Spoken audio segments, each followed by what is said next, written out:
اور سے سنیے گا۔ حضرت ربیع بن سلیمان رحمت اللہ تعالی علیہ ساری عمر حج کے لیے پیسے جمع کرتے رہے۔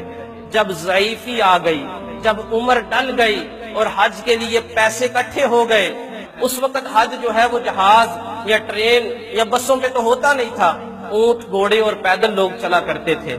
اپنے گاؤں سے اپنے بھائی کو ساتھ لیا اور حج والے قافلے میں ساتھ ہو لیے۔ جب چلتے چلتے وہ قافلہ ایک شہر تک پہنچا، شہر پہ جا کر ان قافلے والوں نے پڑاؤ کیا تو حضرت ربیع بن سلیمان کہنے لگے سفر کرنا، میں کچھ چیزیں خرید لوں۔ شہر سے جب باہر نکلتے ہیں تو گندگی کے ڈیڑھ کے پاس بیٹھی ایک عورت کو دیکھتے ہیں، ایک پردہ نشین عورت بیٹھی ہوئی ہے۔ ذرا غور سے سنیے گا، ایک پردہ نشین عورت بیٹھی کیا کر رہی ہے کہ ایک مرے ہوئے جانور کے گوشت کو کاٹ کر ایک ٹوکری میں ڈال رہی ہے۔ یہ عورت لگتی مسلمان ہے مگر ایک مردار کا گوشت جو ہے وہ کاٹ کر ٹوکری میں ڈال رہی ہے۔ اس کے پیچھے وجہ کیا ہے؟ آپ دیکھتے رہے۔ اس عورت نے جب ٹوکری بھر لی اور ٹوکری کو اٹھایا، چلتی چلتی ایک گھر کی طرف گئی، آپ بھی اس کے پیچھے ہو لیے۔ چلتے چلتے آپ نے دیکھا کہ اس نے ایک دروازے پہ دستک دی۔ کہتے ہیں دروازہ کھٹکھٹایا تو اندر سے آواز آئی کہ کون ہے؟ تو اس عورت نے آواز دی کہ بیٹا دروازہ کھولو، پریشانی اور دکھوں سے ماری ہوئی تمہاری ماں واپس آ گئی ہے۔ جب دروازہ کھلا تو حضرت ربیع فرماتے ہیں کہ میں نے دیکھا کہ اندر 4 لڑکیاں موجود ہیں، 4 نوجوان لڑکیاں موجود ہیں، ان کے پھٹے پرانے کپڑے ہیں۔ وہ عورت نے اندر جا کر دروازے کو بند کر دیا۔ کہتے ہیں مجھے پتا ہے کہ ہماری شریعت میں دروازے سے جھانکنا جو ہے وہ جائز نہیں ہے، مگر حرام گوشت کا معاملہ تھا۔ میں نے ایسا کیا کہ ایک اوٹ سے، ایک سوراخ سے دیکھتا رہا۔ اس عورت نے اپنی بچیوں کو کہا کہ بیٹا یہ گوشت لائی ہوں، اس کو پکاؤ، کھاؤ اور اللہ کا شکر ادا کرو۔ سنیے کہ کہتے ہیں مجھ سے رہا نہ گیا، میں نے دروازہ کھٹکھٹا کے کہا کہ اے عورت تو ان بچیوں کو حرام اور مردہ گوشت کیوں کھلانا چاہتی ہے؟ وہ عورت کہنے لگی کہ اے شخص تو مسافر ہے، تو ہماری کہانی کو نہیں جانتا۔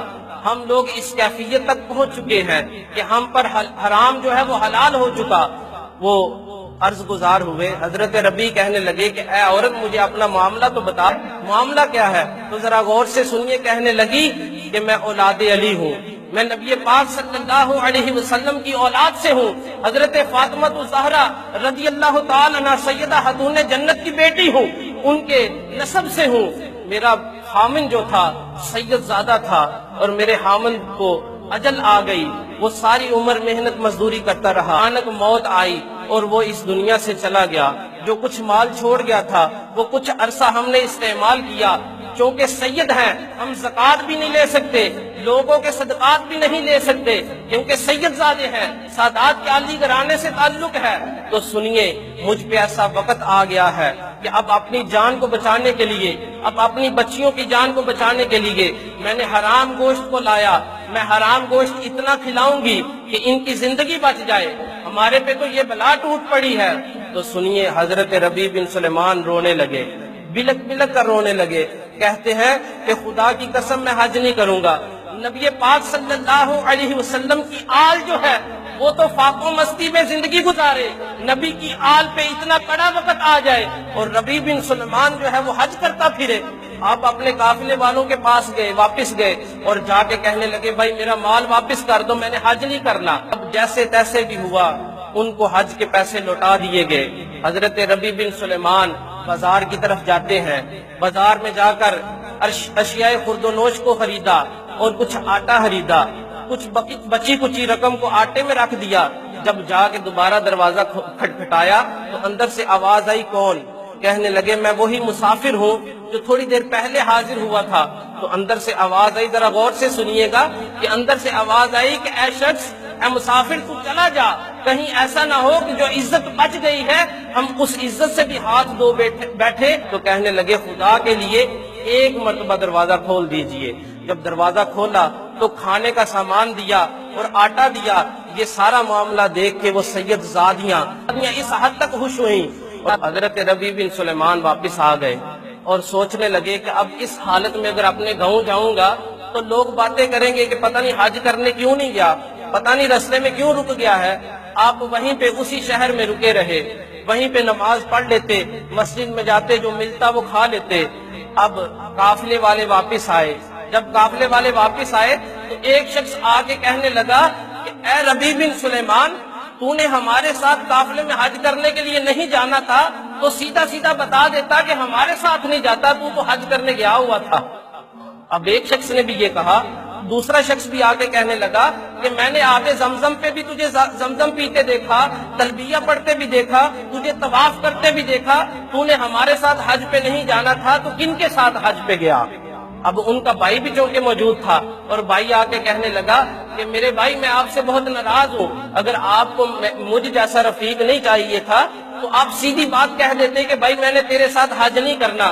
میں نے آپ کو وہاں پہ کئی مقامات پہ دیکھا تو میرے دل میں آیا کہ پتہ نہیں میرے بھائی کو مجھ سے کیا بات ہو گئی، کیا رنجش ہو گئی جو میرے ساتھ حج نہیں کرنا پسند کیا۔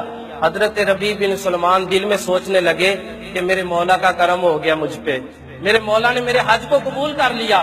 ہو سکتا ہے اللہ تبارک و تعالیٰ کے ہاں ہر چیز جو ہے، اللہ تبارک و تعالیٰ ہر چاہت پر قادر ہے، ہو سکتا ہے اللہ تبارک و تعالیٰ نے میری شکل کا کوئی فرشتہ بنا دیا ہو جس نے میری طرف سے حج کیا۔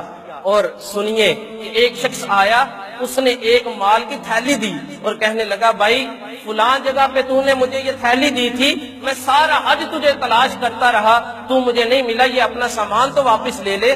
تو کہتے ہیں مجھے یقین ہو گیا کہ مولا کا مجھ پہ کرم ہو گیا۔ کہتے ہیں میں واپس گھر آیا، گھر آ کے جب میں سویا تو میری قسمت جاگ اٹھی۔ اور میں اس موقع پہ میں کہا کرتا ہوں کہ ایسی نیند پہ میں ہزاروں بیداریوں کو قربان کر دوں کہ جس نیند میں میرے آقا کی زیارت ہو جاتی ہو، ایسی رات پہ میں ہزاروں دنوں کو قربان کر دوں جس رات میرے آقا تشریف لے آئے۔ میرے آقا ارشاد فرمانے لگے کہ اللہ تبارک و تعالیٰ نے تیرے حج کو قبول کر لیا ہے، اللہ تبارک و تعالیٰ نے تیری شکل کا ایک فرشتہ بنا دیا ہے جس نے اس سال بھی تیری طرف سے حج کیا اور قیامت تک تیری طرف سے حج کرتا رہے گا۔